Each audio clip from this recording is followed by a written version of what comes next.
Ce que je vais vous présenter aujourd'hui est assez dense. D'autant plus qu'il y a beaucoup de chiffres dont je vais vous faire part, justement pour vous faire la démonstration de la monstruosité de l'archive. Alors, vous avez peut-être remarqué que l'archivement, des fois, je l'écris avec un trait d'union et des fois, je l'écris sans trait d'union. En fait, je te l'avais donné sans trait d'union ou avec enfin, peu importe. Ouais, OK. Moi, j'ai mis un trait d'union, puis ici, sur ma feuille, j'ai pas de trait d'union. Alors, mais en fait, j'hésite entre les deux.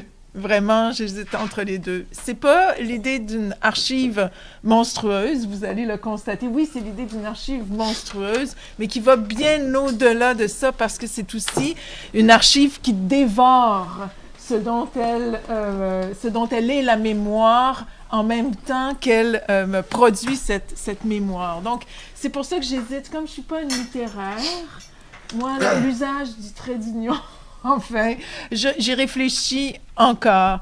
Mais pour moi, l'archivement est en train de devenir un concept. Je veux définir cette idée d'une monstruosité de l'archive comme vraiment comme un concept qui pourrait avoir une portée philosophique, un concept qui pourrait avoir une portée littéraire ou une portée pour l'histoire de l'art également. Donc, je suis au tout début de cette recherche-là. Je vais vous présenter un cas sur lequel j'ai travaillé et que j'ai déjà présenté quelques conférences avec Bertrand, d'ailleurs, une fois à Paris avec un groupe de recherche qui est mené par Jean-Marie Dallet. J'ai travaillé d'autres exemples, entre autres John Raffman, autour de cette idée d'archivement, mais c'est pas ce que je vais vous présenter aujourd'hui. J'ai essayé de jumeler les deux exemples et finalement, je trouvais que j'étais pas arrivée à quelque chose d'assez significatif pour vous présenter les deux en même temps, sans complètement escamoter toute une réflexion plus théorique sur le concept de l'archivement, ce que j'essaie de mettre de l'avant. C'est un axe qu'on veut développer dans le projet Archiver le présent. Donc, je suis vraiment très contente de pouvoir vous le présenter et de pouvoir aussi discuter avec Joanne et Bertrand de cet aspect. Alors, j'ai mis un sous-titre à ma présentation suite à l'idée de vous présenter un seul cas, donc de l'Ars Memoria à l'ordinateur.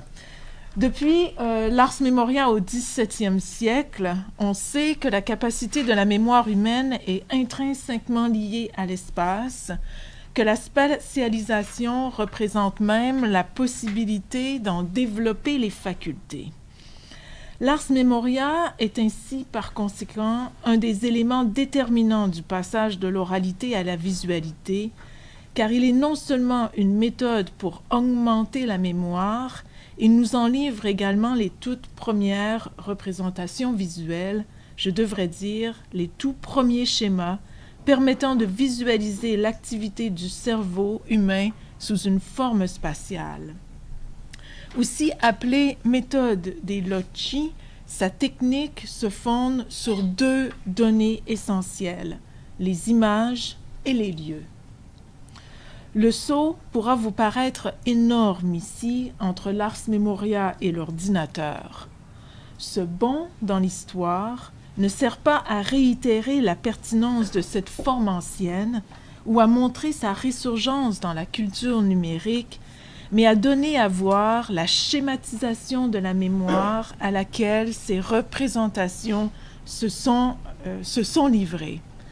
Architecture ou palais de mémoire, pour n'évoquer que ces deux plus grands paradigmes visuels, ces représentations, dont je vous ai montré quelques exemples à l'écran, mettent l'accent non pas sur ce qui est remémoré, c'est-à-dire le contenu des souvenirs ou de l'information, mais son système de représentation lui-même. C'est cette question, c'est-à-dire ce système de représentation, qui me semble persister à travers le temps et qui serait doté aujourd'hui d'une nouvelle actualité. Je ne dresserai pas ici la généalogie où je ne parcourrai pas l'ensemble des transformations successives de l'art de la mémoire ici, car cette persistance me semble dire tout à fait autre chose. Avec les outils technologiques dont nous disposons aujourd'hui, ne serait-il pas possible de donner une visualisation adéquate de la mémoire, de notre mémoire? Cette question en soulève immédiatement une autre. Existerait-il un espace capable de contenir tout le savoir de l'humanité? N'est-ce pas déjà un problème, on pourrait dire une énigme, que soulevait Borges dans une nouvelle étrangement très brève écrite en 1941, La Bibliothèque de Babel? Fait étrange d'entrée de jeu, pour décrire la structure complexe et infinie de la bibliothèque, Borges n'a besoin que d'une douzaine de pages, comme si, de façon inversement proportionnelle, sa description n'exigeait qu'un nombre très restreint de mots. J'y reviendrai. Disons pour le moment que dans son paradoxe littéraire, la Bibliothèque de Babel introduit une troisième donnée essentielle de la mémoire, après les images et les lieux, l'espace de stockage. Je vous montre ici, c'est très difficile de trouver des images de la Bibliothèque de Babel. Il y en a énormément. Et ce sont toutes des images qui arrivent à la même conclusion. J'y reviendrai un peu plus tard. J'ai décidé de m'attarder aux couvertures de livres, en fait.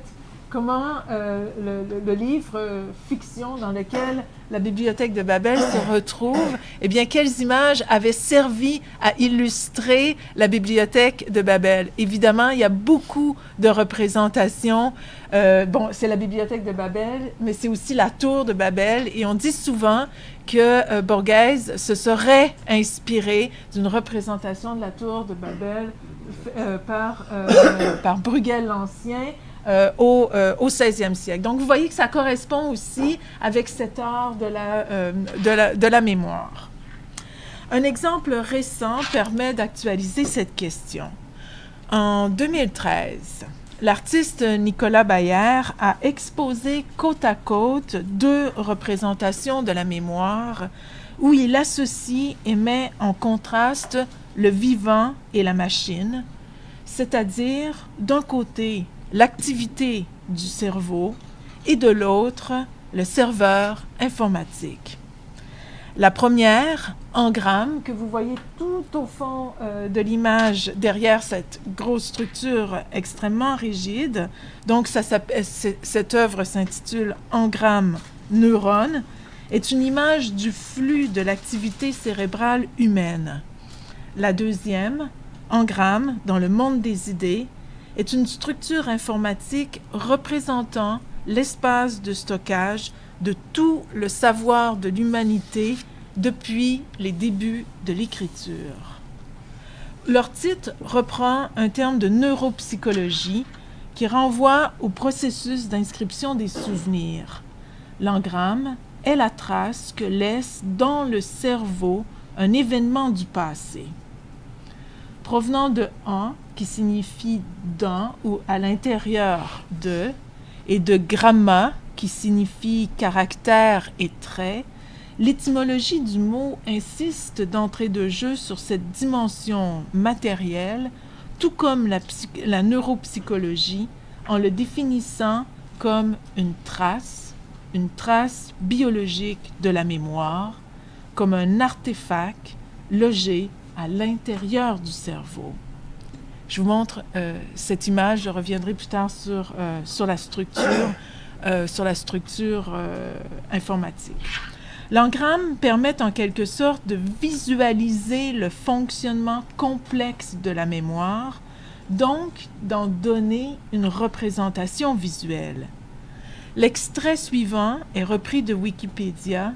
Même si son jargon scientifique peut nous paraître légèrement opaque, il permet quand même de voir le déploiement exponentiel de l'activité du cerveau.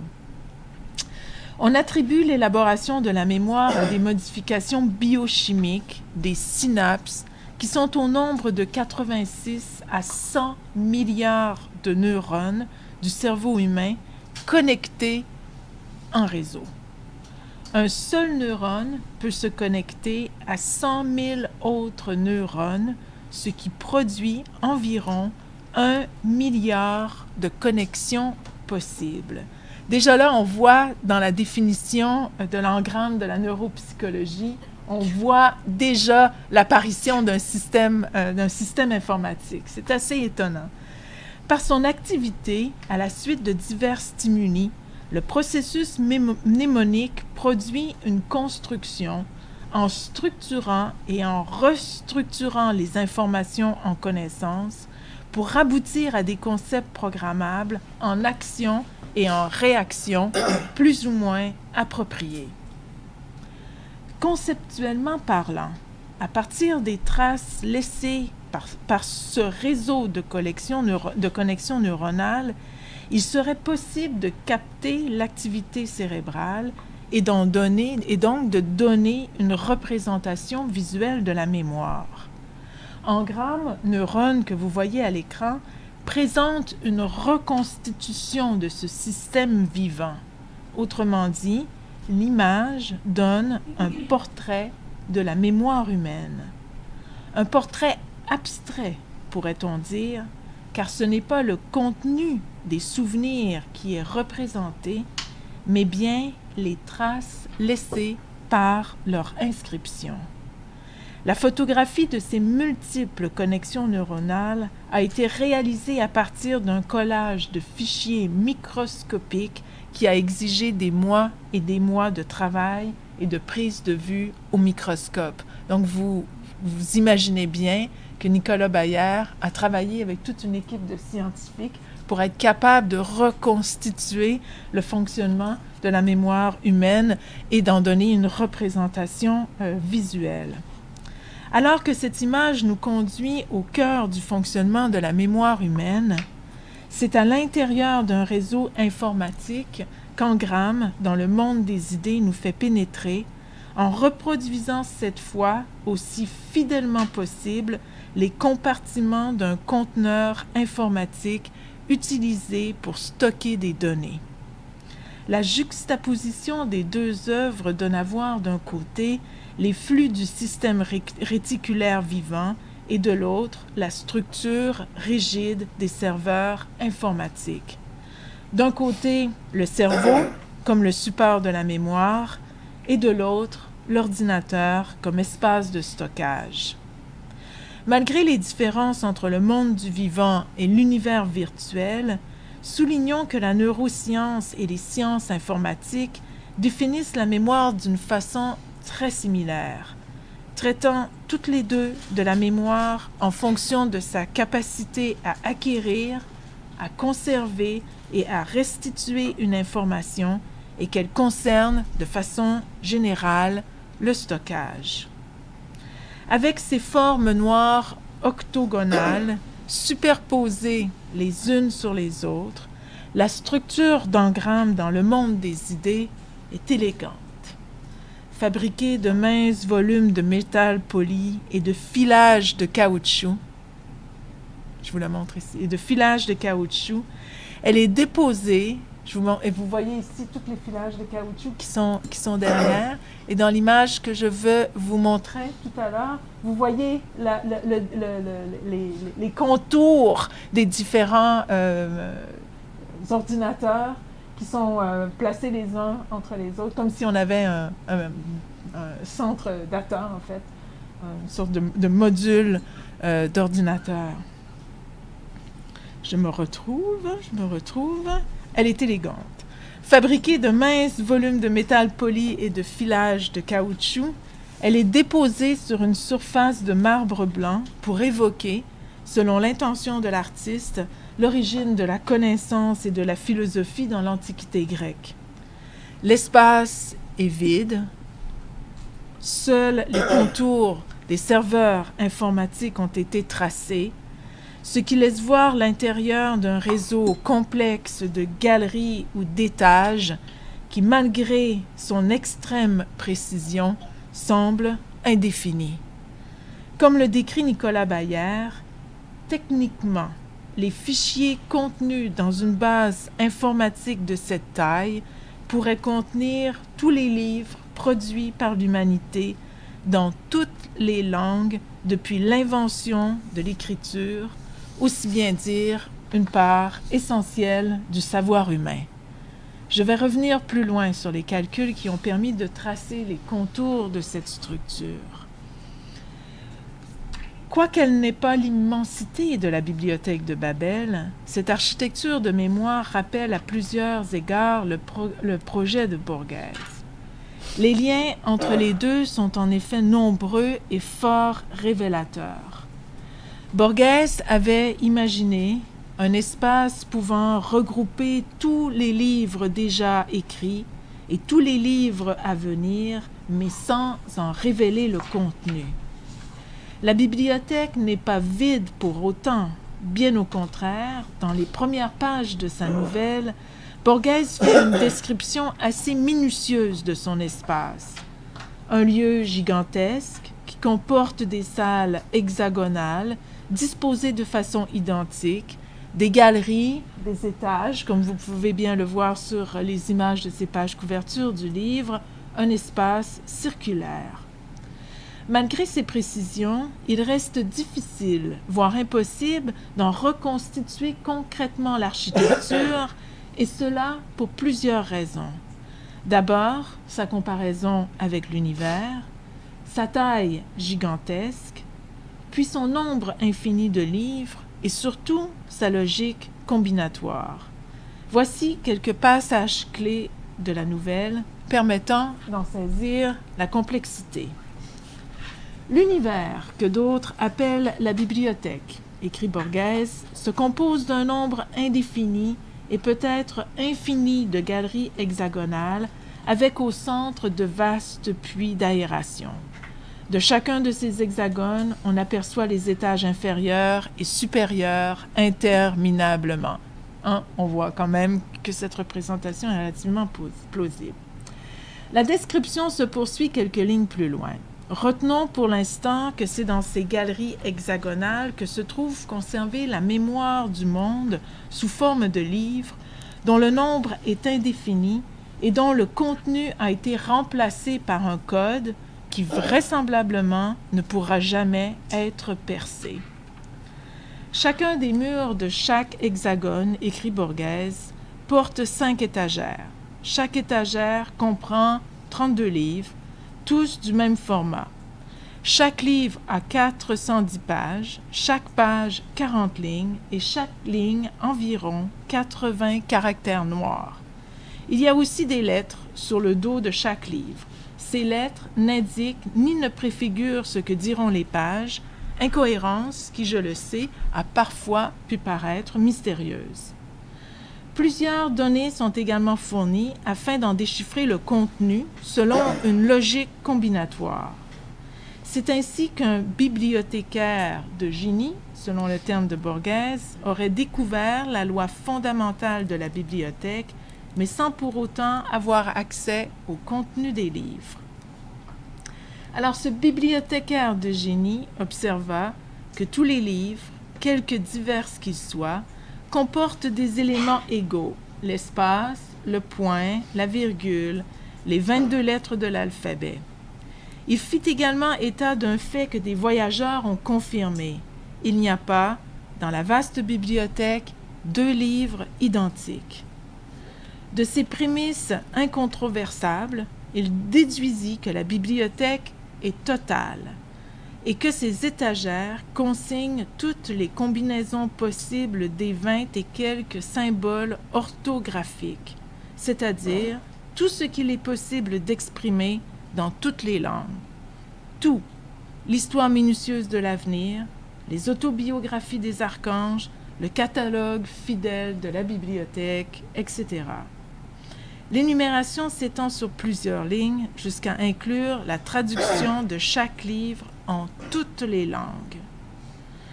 Plusieurs théories spéculent à savoir si l'espace de la bibliothèque peut être considéré indéfini et quel serait le nombre de livres conservés.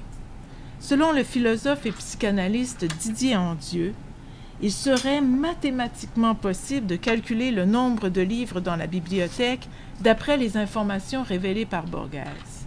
Il en propose le calcul dans son livre « Le corps de l'œuvre » publié en 1981, en se basant sur les calculs d'un mathématicien, François Le Lyonnais. Il écrit « Le mathématicien Le Lyonnais a calculé que le nombre de livres contenus dans la bibliothèque de Babel s'élevait à 25 à la puissance 1 312 000. Chaque livre contient, en effet, 410 pages de 40 lignes à 80 caractères, soit la formule mathématique suivante, 410 x 40 x 400 est égal à 1 312 000 espaces libres par livre, entre lesquels les 25 signes de l'alphabet universel dont tous les livres sont composés ont à être répartis d'une façon à chaque fois différente. Bien que n'étant pas infini au sens mathématique du terme, ce chiffre de 25 à la puissance 1 312 000 est si énorme qu'il dépasse toute possibilité humaine, non seulement de réalisation, mais de représentation.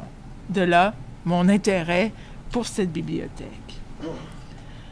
Poursuivons l'analyse de ces chiffres pour voir s'il est effectivement possible de donner une représentation visuelle de cette bibliothèque. Selon Wikipédia maintenant, le nombre de livres, soit 25 à la 410 x 40 x 80, excéderait le nombre d'atomes dans l'univers observable, mais aussi et surtout l'espace de stockage d'un ordinateur. Ce chiffre comporterait 1 834 098 chiffres, ce qui montre que le matériel informatique n'est pas en mesure de créer effectivement cette bibliothèque. Remarquons aussi qu'il faudrait plus d'un livre de la bibliothèque de Babel pour simplement écrire ce nombre. Cette estimation fournie par Wikipédia est de 1,4 livres, juste pour écrire le chiffre. Borges le disait lui-même, la bibliothèque est infinie, et même s'il est mathématiquement possible de calculer le nombre de livres qu'elle contiendrait, son espace de stockage resterait toujours indéfini, c'est-à-dire irreprésentable. Les tentatives pour en donner une représentation sont pourtant nombreuses, mais elles arrivent à peu près tous au même résultat. La visualisation d'une telle bibliothèque reste de l'ordre de l'illusion, elle reste de l'ordre de la fiction. Autrement dit, cette architecture de mémoire est purement fictive. Vous me direz, à quoi ça sert alors de faire toute cette démonstration? Effectivement. Et on peut d'autant plus affirmer qu'au moment où Borges écrit la bibliothèque de Babel, aucun espace existant ou même imaginaire ne pouvait en donner un schéma, ne serait-ce qu'approximatif. Didier Anzieux attire l'attention sur le caractère vertigineux et irreprésentable de ce résultat. Il écrit « Bien que n'étant pas infini au sens mathématique du chiffre, ce chiffre est si énorme qu'il dépasse toute possibilité humaine, non seulement de réalisation, mais de représentation. » Pour faire cette démonstration, il reprend le thème de la nouvelle, mais pour l'appliquer au monde réel, ce qui est une expérience particulièrement fascinante pour moi. Dans le même ordre d'idées que Borges, il calcule ce que pourrait contenir notre bibliothèque, c'est-à-dire tout le savoir oral et écrit depuis que le monde existe. Il commence d'abord par estimer le nombre d'humains depuis les débuts de la parole pour arriver à un chiffre de 10 à la puissance 13. Il calcule ensuite le nombre de signes verbaux qu'un être humain emploie dans sa vie en moyenne pour arriver à 10 milliards de signes, soit 10 à la puissance 10. Puis, il procède à un dernier calcul pour estimer le nombre de livres nécessaires à la transcription de la totalité du discours verbal ou rédigé d'un homme pendant sa vie, soit environ 10 000 livres par être humain. Ce qui veut dire que pendant notre existence sur la Terre, on produirait des signes verbaux dont, pour donner une représentation visuelle, on aurait besoin de 10 000 livres. Donc, imaginez, depuis le début de l'humanité, le nombre de livres potentiellement rassemblables. La totalité des 10 milliards d'humains existants ou ayant existé, je vous rappelle qu'on est en 1981 au moment où Didier Andieu écrit son livre et fait son calcul, ou ayant existé, aurait donc pu, à raison de 10 000 livres chacun, produire jusqu'à un total de 10 millions de milliards de livres, soit 10 à la puissance 4 fois 10 à la puissance 13 est égal à 10 à la puissance 17. J'ai jamais été bonne en mathématiques. Mais je trouve ça fascinant quand même, ces chiffres-là. Même si ces critères retenus sont difficilement vérifiables et qu'ils peuvent facilement être remis en question sur le plan scientifique, il reste que même avec une marge d'erreur importante, comme le souligne Didier Anzieux, ce chiffre, bien qu'énorme en valeur absolue, reste dérisoire comparé au nombre de livres de la bibliothèque de Borghese.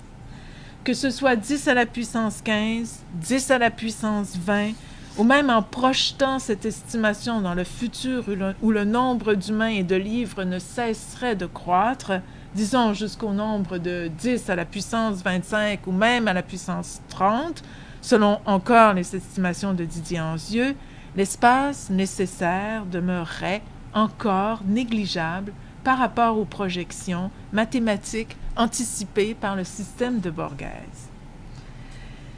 Ces derniers calculs, peu importe qu'ils soient vrais ou faux, montrent que le concept de la bibliothèque de Babel avait le potentiel de se prolonger au-delà de lui-même dans notre propre réalité.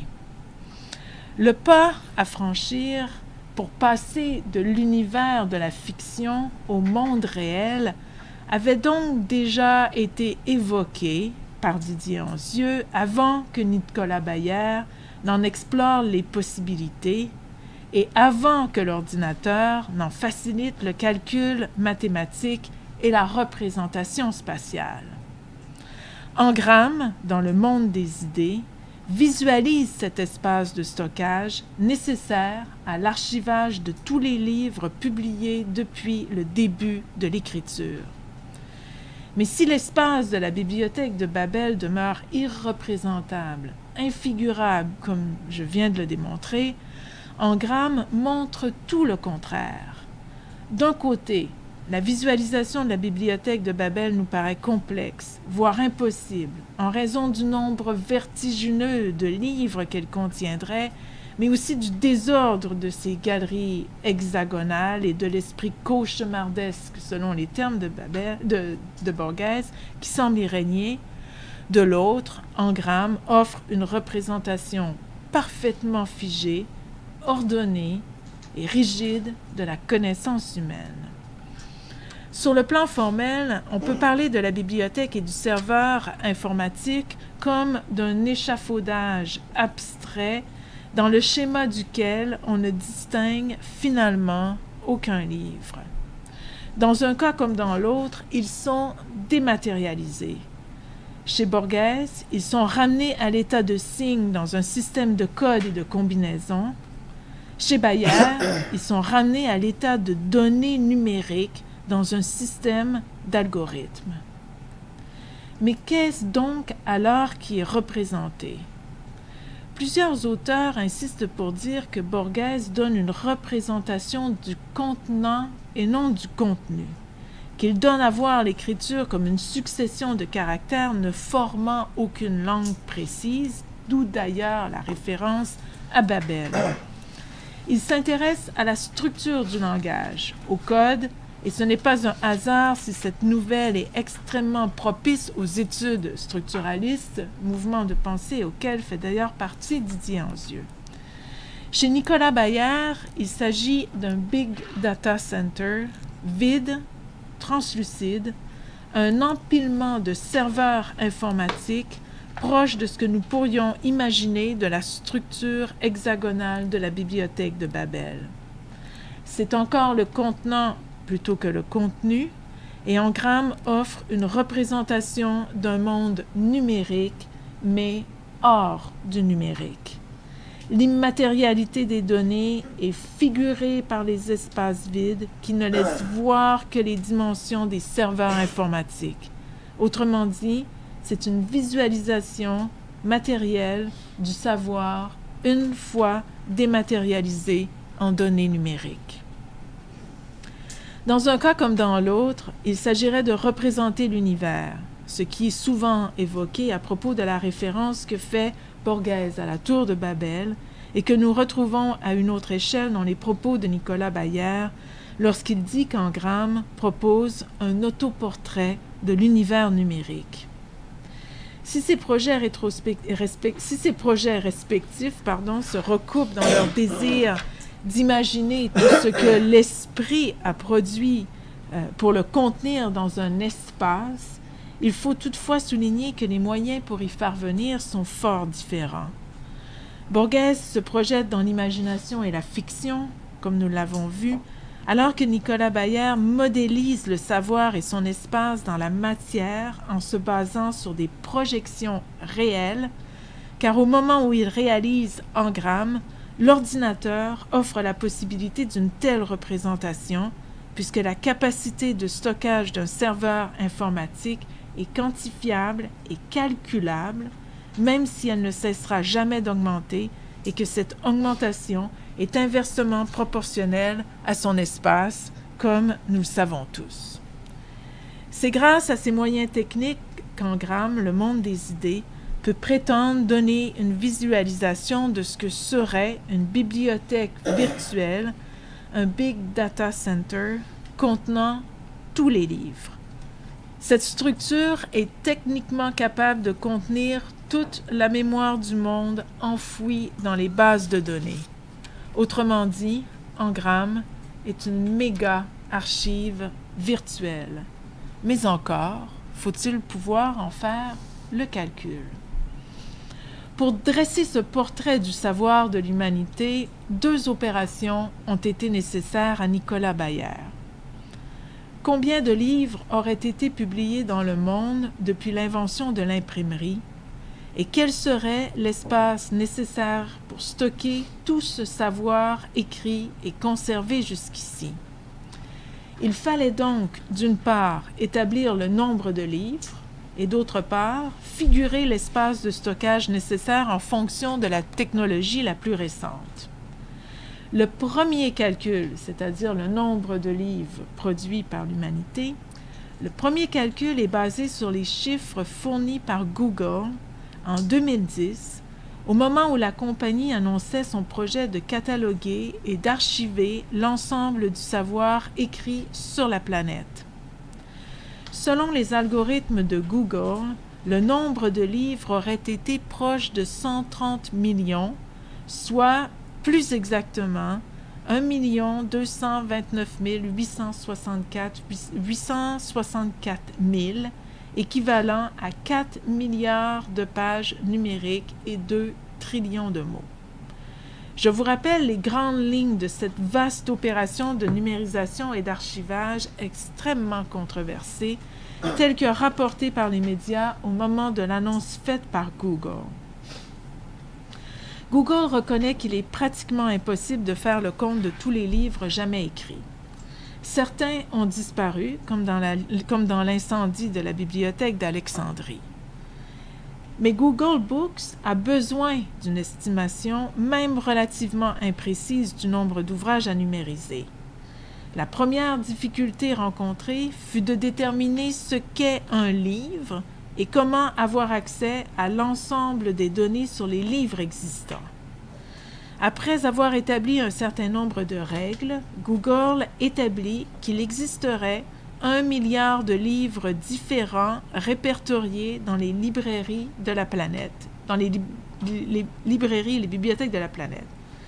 En éliminant les répétitions, les algorithmes de Google ont ramené ce nombre à 210 millions d'ouvrages et en tenant compte des millions de microfiches, d'enregistrements sonores, de cartes, de vidéos, Google est arrivé à 146 millions de livres. On a soustrait les publications gouvernementales et administratives pour parvenir à peu près moins de 130 millions de livres représentant le savoir écrit et conservé de l'humanité. Nicolas Bayard est parti de ces données pour calculer le nombre et la puissance des ordinateurs nécessaires à la plus grande archive de la connaissance. 140 millions, parce que c'est dit quand même qu'il y avait 3 années d'écart.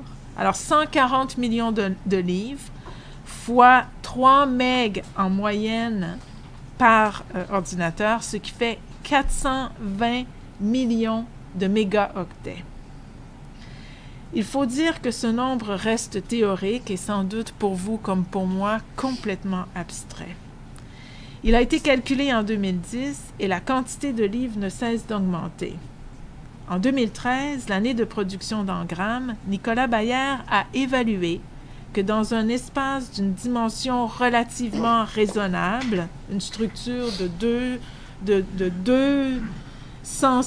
mètres, je vous le donne en mètres, de 2 mètres de haut par presque 4 mètres de large et 1 mètre 22 de profondeur, contenant un nombre X de serveurs que vous voyez à l'écran, de serveurs informatiques, il était possible de télécharger tous les livres publiés depuis le début de l'humanité. Engram, dans le monde des idées, donne ainsi une image de ce qu'aura été l'espace de stockage de toute la littérature du monde selon la technologie du moment en 2013. Cette structure est comme une photographie, une image figée dans le temps, mais une photographie à l'ère de la post-photographie. Cette association avec la photographie n'est pas anodine, car Nicolas Bayard est connu comme photographe et il a longuement exploré les possibilités de photographier le non photographiable et de capter l'invisible, ce qu'il voit comme une quête de l'impossible, la composition d'un nouveau monde. Mais cette image arrêtée, cristallisée dans le métal et la pierre, n'est-elle pas déjà une image archaïque? La technologie évoluant avec une grande rapidité, cette configuration spatiale du savoir ne serait-elle pas déjà dépassée, déjà obsolète? Engram signale la vitesse à laquelle l'ordinateur produit une obsolescence, c'est-à-dire que cette structure anticiperait la perte de sa propre mémoire en se donnant en représentation. Je reviendrai un peu plus loin sur ce paradoxe technologique. Attardons-nous d'abord ici sur la question de la trace, qui est aussi un aspect essentiel à la définition du terme engramme, comme je l'ai évoqué précédemment. La photographie étant bel et bien la trace de quelque chose qui a existé. On pourrait voir cet objet comme un artefact ou encore comme une photographie, c'est-à-dire comme une image figée dans le temps, un instantané, mais aussi comme un document d'un moment déjà révolu de l'évolution numérique.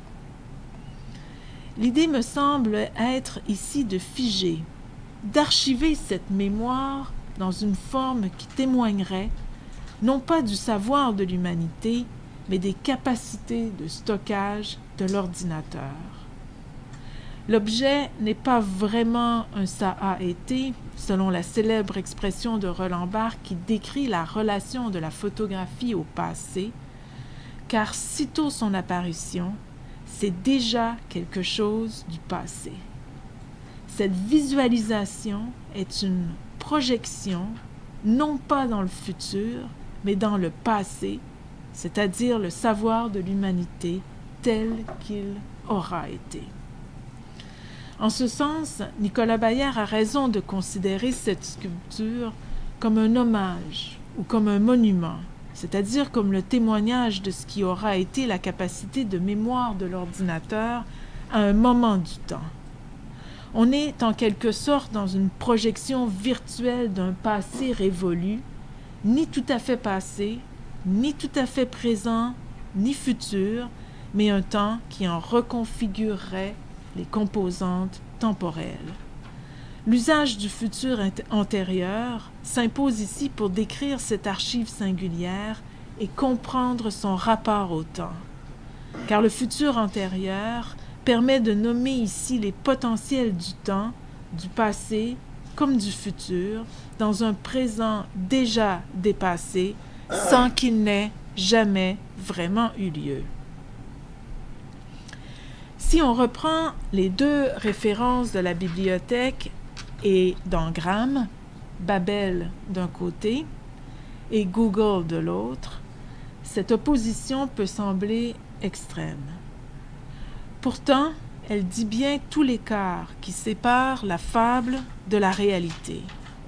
Non plus un espace pouvant contenir et conserver toute la littérature du monde dans toutes les langues, ce qui est le projet de Babel, mais une appropriation de la totalité du savoir, comme le projet de Google le laisse entendre. Non plus le vertige suscité par la dimension infinie de la connaissance, mais son contrôle par une base de données. Non pas l'incommensurable, mais le mesurable. Non pas l'irreprésentable, mais la saisie immédiate. Non pas une architecture de mémoire, mais la monstruosité d'une archive numérique capable de tout englober, capable de tout dévorer, car c'est bien là le projet de Google. Ce geste d'appropriation de la connaissance est sans précédent, et Google Books est un des projets du développement du moteur de recherche de Google le plus controversé. Sa mission d'origine, visant à organiser les informations du monde et à les rendre accessibles et utiles universellement, ainsi que sa réalisation, se heurte encore aujourd'hui à de nombreuses poursuites juridiques.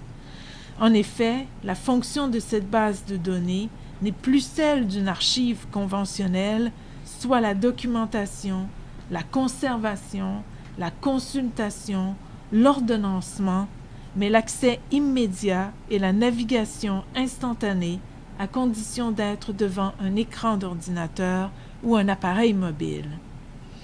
L'archive, qui était le privilège de l'historien au service de l'histoire, passerait aux mains d'une multinationale avec tout ce que cela suppose sur le plan économique, juridique et éthique. La différence est cruciale, car en prétendant donner accès à l'ensemble du savoir de la planète, Google Books donne l'illusion qu'il n'y a plus rien qui ne soit pas immédiatement accessible, qu'avec l'ordinateur, tout est potentiellement enregistré, archivé, indexé, intelligible, utilisable, etc. Le savoir se trouve non seulement soumis à un monopole et à un monopole économique, il devient la propriété d'une base de données qui en gère la transmission et l'organisation selon son propre système d'algorithmes et selon son propre système hiérarchique. Traiter ainsi le savoir comme de simples données n'est certes pas sans conséquences. Google serait-il en train de donner naissance à une archive monstre? J'emprunte cette monstruosité à l'historien Pierre Nora, qui l'appliquait à l'événement dans un article paru dans la revue Communication en 1972, dans lequel il déplore la surproduction événementielle provoquée par les médias de masse. À son tour, l'ordinateur aurait-il rendu l'archive monstrueuse au même titre que les mass-médias ont fait de l'histoire une agression et rendu l'événement monstrueux tel que le perçoit Pierre Nora? Quelles seraient les caractéristiques de cette archive monstre? Serait-elle le propre du numérique? Captée au point de dévorer, on pourrait presque reprendre mot à mot ce qui caractérise la transformation de l'événement et l'appliquer à la culture du numérique. Pour Pierre Nora, l'événement est inséparable des moyens de communication. Les médias sont devenus, selon lui, la condition même de son existence.